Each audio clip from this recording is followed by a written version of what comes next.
So a young man sat at home scrolling away on TikTok. Something you've probably all seen, maybe something you do on occasion. This young man has recently come back from uni. He's just finished his job search.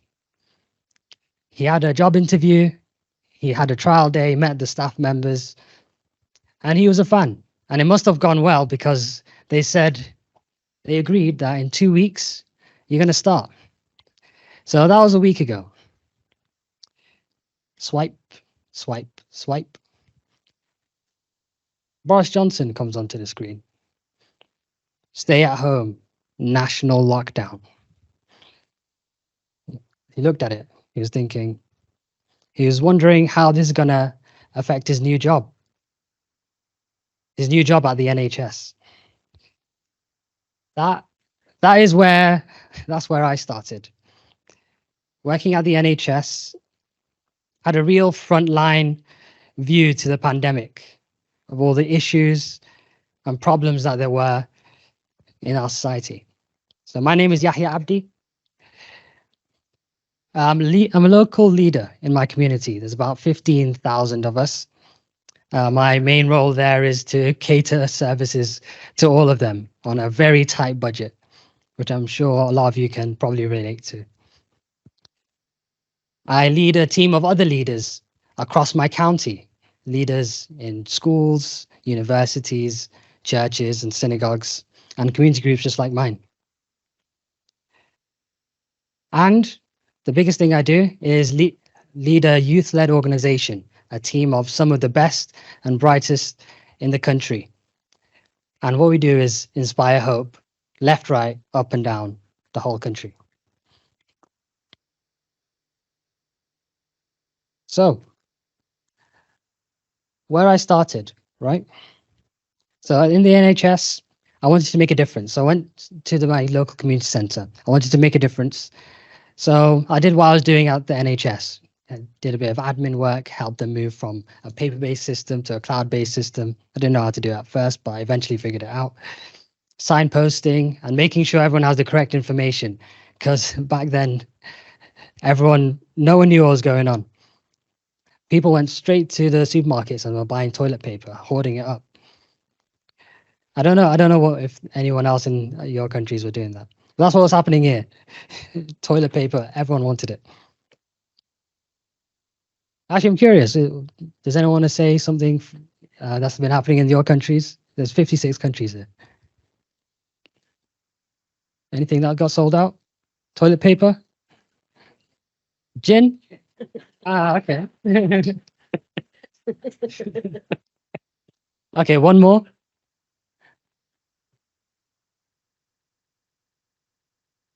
Petrol, rum, a lot of alcohol. Yeah, sounds about right. So I'll fast forward a little bit. The first project I ran was with Bernardo's, in partnership with them. It was a therapeutic project with young people. We were doing some therapeutic work individually and in a group setting. Don't worry, the groups were household groups. We weren't breaking any laws. We just spoke to them. We asked them, what kind of things are going on in your life? How has things changed from before and now? A lot of these kids have been locked in for months and months and months. And Leicester, where I live, had some of the harshest lockdowns. We were the first ones to go in, and we were the last ones to come out at the very end. So in the UK, we saw it all. We asked the kids, what makes you angry? What kind of things are going on in your life? And they spoke, and then their brother spoke, and then their sister spoke. And then they listened to each other, and they were like, wow, I didn't know that was what was making you angry. I didn't know that's why you did that thing the other day. I didn't know that was the thing that that was the reason that you stole my ball, or the reason you did this. And they just started coming up with solutions. They're like, okay, if that's how you feel, then next time I'll do this if you feel like that. Or if you have this feeling, just tell me and I'll change it. So it was almost like magic. I didn't really need to do much. I just asked them what they were angry about, and then had them listen to each other, and then they just started coming up with solutions. That was interesting. That was interesting to me because anger can come from a lot of different places. I think I see anger as kind of a secondary emotion. There's always something underlying it. There's always something that causes it, right? And talking about it and having someone that listens to you, that part is crucial because then you can unpack it and figure out what the issues are, the real issues. So let's fast forward a little bit more. As I was in this community organization, I worked my way quite high, and in the city, I was getting seen as a bit of a community leader. So I got invited to a lot of these meetings. Still, some lockdown precautions were there, so all of them were on Zoom. And my standard procedure was to turn my camera off, mute myself, get some snacks, and enjoy whatever episode this is. This episode of Community Leaders. Let's see what's going to happen. There was this one meeting that I joined. It was with some church leaders, some synagogues, some schools, some head teachers, and they were talking about community organizing, developing leaders, and strengthening organizations, and all that kind of stuff. And then they said the worst words that I hear: "We're going to put you in a breakout room." I was like, "Oh,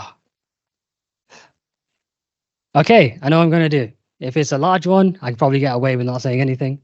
If it's a small one, I can just unmute myself for a little bit and then say a few words and then go back." But no, they had the audacity to put me in a one-to-one with another person. And I was stood there and I was like, oh, okay, I wasn't really dressed properly. And I was like putting my snacks away. And there was this well-dressed man who was who was there wondering why this guy isn't speaking to him. That's all he saw. So a bit like the minister earlier, I had to take my mouse and drag it down to the unmute button. And I said, "Hi, this is me. Who are you?" And then what he said is he's a head teacher of a special educational needs school. And he's there because he felt like the opportunities for young people weren't really there. And the opportunities for the young people at his school definitely weren't there. And then he asked me why you're here. And I didn't want to say, oh, it's because my CEO sent me this link and I just wanted to have some fun. I didn't have anything else to do. So I thought for a second and I said, yeah, you know what? That's something I've seen as well. My peers, like we were told, just go to uni, do well. And then at the end, you'll be able to buy a house. Your wife will stay at home and look after the kids. And you'll just work and then everything will be happy days. That's not really possible. I don't know if you know about the economy right now. At least not on one income. And there's a lot of people who have degrees that are not even using their degrees. So he asked me, why are you here today? And I thought, and that's why I told him. The opportunities aren't really there. I've seen it happen. I've been applying for jobs. I've seen how difficult it's been. The salaries are probably not what I need, especially if I want to start a family. So that was the first meeting I went to. I attended a few more meetings and I figured out that this was part of Citizens UK. They had a 5-step action plan for social change. They have a huge alliance of loads of organizations. And what they do is they ask, what makes you angry? And then they listen intently and ask, what should we do about it? I thought that was fascinating because that was exactly what I was doing with the young people before. I was asking them what they were angry about, and I just listened. And then if I asked them anything, if they didn't start coming up with solutions themselves, I would just ask them, what should we do about it? It made me think about the habit of anger. And I like to call it hatred because when someone's angry and doesn't deal with it, It just keeps bubbling and it's cycling. It keeps going again and again and again. And then there's another thing that makes you angry, and then there's another cycle. So, but when you take that anger and put it and break that cycle, put it into positive direction, it shoots up. And I like to call that love. It might not be the best definition. It's probably maybe someone academic can define it better for me. But that's what I use when I'm speaking to young people. A very simple way to explain it, and recognize that it is difficult, but because they love their family members or their friends or themselves, they should try and break that and try and dig down deeper into what they want. And when they do break that cycle, it creates hope. Professor Mohamedou Salah was speaking about hope and the importance of hope. And I totally agree. Hope is what makes the world go round. It's what drives innovation. It's what drives art, music. Believing that you can do something, you can make a change. And it just comes from asking these three things. So I was pretty obsessed with this. I was obsessed with this for quite a while. And I used it a couple times. Just grabbed a bunch of young people together, asked them, what makes you angry? And then they were saying the youth clubs have been shut down. The youth clubs have been shut down for ages. My older brother told me that, well, not mine, but a young person said their older brothers and sisters used to go to youth clubs all the time, but all of them are shut down. The one in our area was shut down when we came out of lockdown. And there were no plans to open it back up. And there was people dying on the streets. Some people I knew died on the streets because they were involved in things that they probably shouldn't have been. So we gathered them together, asked them what they can do about it. And we made a sports club. You can see some of the people there. They have their coach uniforms. They won an award. I won an award. And it's been running ever since, every single Saturday. The chairman for that just turned 18, actually. Very young man. But it, again, came just from asking them what makes them angry. And as a bit of inspiration, the mothers in the community saw what they were doing and they were like, you know what, they're doing something. Why don't we start something? And then you see them it's basically a wedding, but for no reason.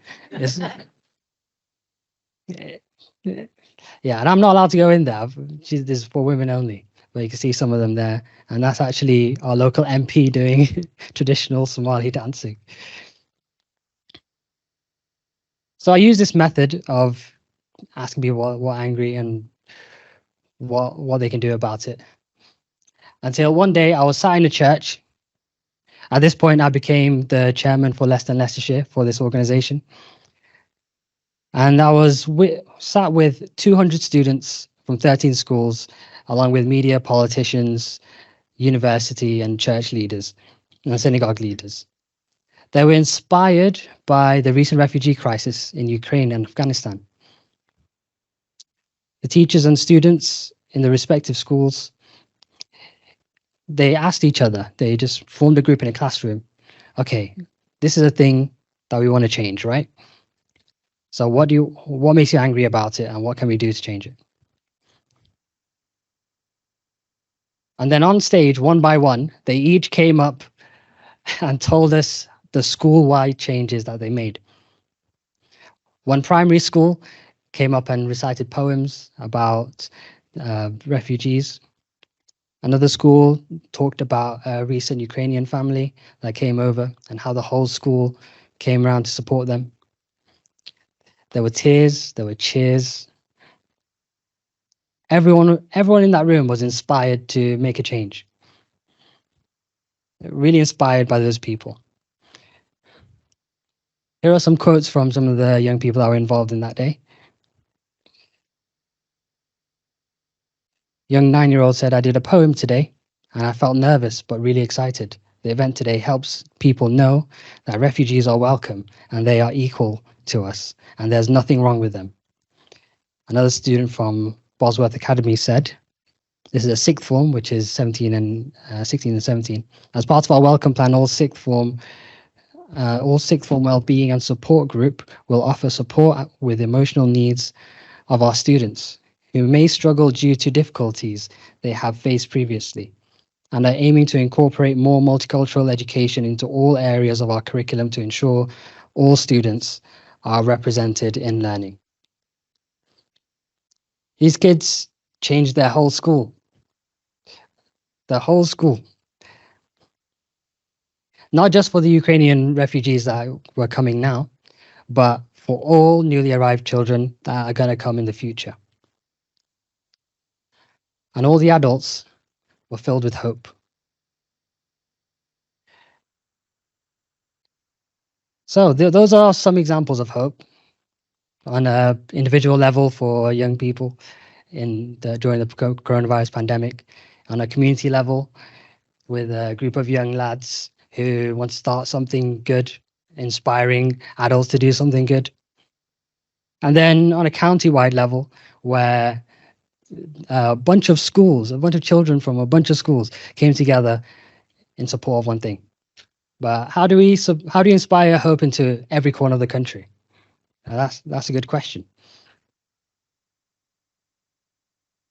So this is how we do it. We take over a venue. We invite every young person in the area to attend. And well, I could tell you, but there's a video here, so let's just play that.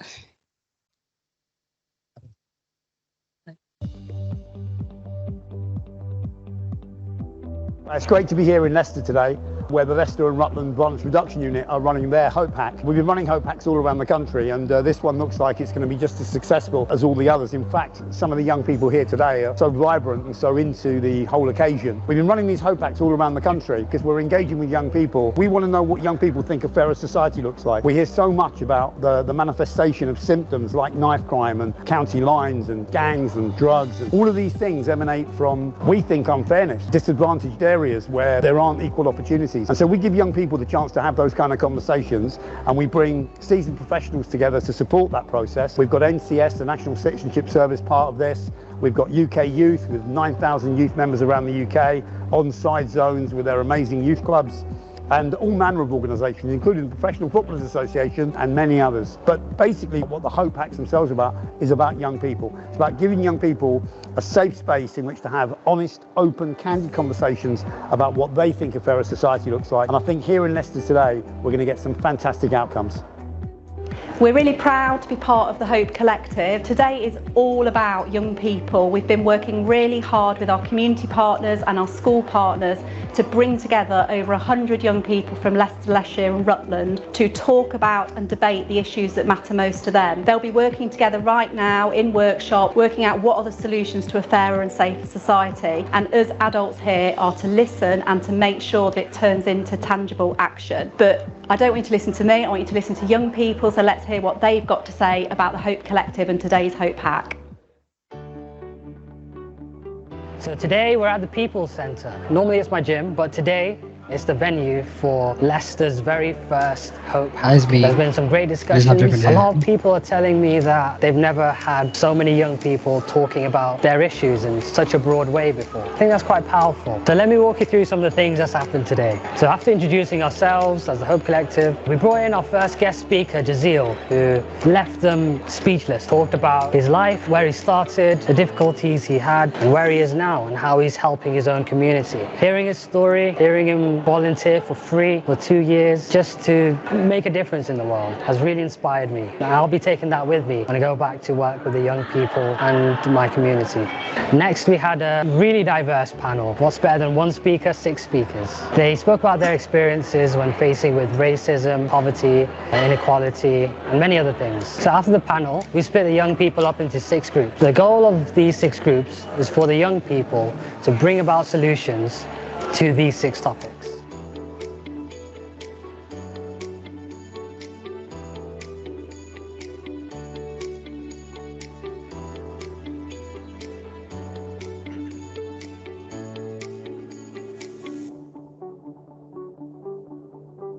During the activities by the facilitators, the majority thought that COVID had a negative impact, whereas some thought that COVID had a positive impact. This shows that people have different experiences with COVID, Me personally, mine was quite negative. The possible solutions from the workshop that we came up with today were to educate more people, to help them have a better understanding and change their mindset and not be so closed-minded to the problems that actually really affect us in our day-to-day lives. Overall, I'm really surprised about how good the turnout was. I got to meet new people, discuss issues that really matter, and I'm glad that I did come and I didn't turn it down.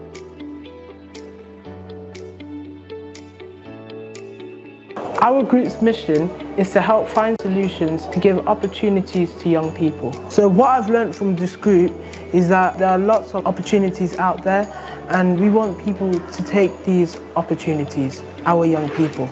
Everyone was being respectful about their experiences, making real change of their lives. So I found it very nice.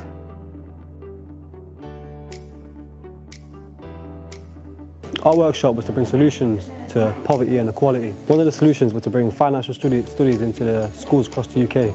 Because right now, as much as they're a choice in school, you're not influenced enough to choose these subjects in school. Our solution is to make these mandatory in school over time after bringing them through on pilot programs. My overall feedback from today, I've learned so much more than I thought I knew, because I come from a poverty background, taking in everyone's information, everyone's take on poverty and equality. It's made me coming out of today learning a lot more than I thought I did. Performing in front of everyone today was very nerve-wracking, I can't lie. I never performed in front of a crowd like this. It wasn't a massive crowd, but to me, that's too much people. I'm used to doing this in front of my friends, and I think after having all the feedback after, I'm quite proud of it, and now I think I've got a lot more confidence than I did before. So I think the end of the day was really positive, and everybody just left feeling hopeful and more positive about kind of the solutions and the results that they came up with. And towards the end of the event, young people were able to present their ideas. So we had some, acting, and it was just really nice for young people to present their different ideas on specific issues and just ultimately giving their answers because they know best. In the first half, we had adults in the workshop as well being part of the conversations, but then in the second half, we wanted to make sure that there weren't any adults in the room, so that the conversations and solutions and resolutions were led by young people and they weren't necessarily influenced or had any outside opinions from adults, because the Hope Collective is all about coming up with solutions by young people for young people. I think it's easy to lose hope because media plays a big part. You don't necessarily see all the positive, amazing things that young people are doing across the UK, but it's events like this where young people come off their own accord and they're really willing to share their personal stories, really willing to speak up and empower other young people. You can't help but feeling hopeful about the next generation, because we are going to be the future leaders, decision makers, parents, it's nothing but, hopeful.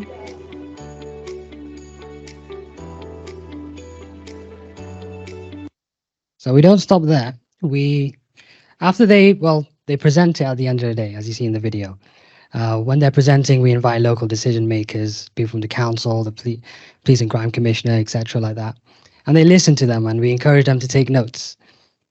And then we take all of them all across the country, like the one we have in Preston or Leicester, or the one we did in London Stadium. We put them into a reimagined report with the help of experts in all different types of subgroups. Some people in the NYA are part of those subgroups, and many other organizations. But what's the most important thing, and the thing that shocks everyone, is that this organization is youth-led. Me and a team of young people lead it. So yeah, that's me. That's the Hope Collective. Thank you very much.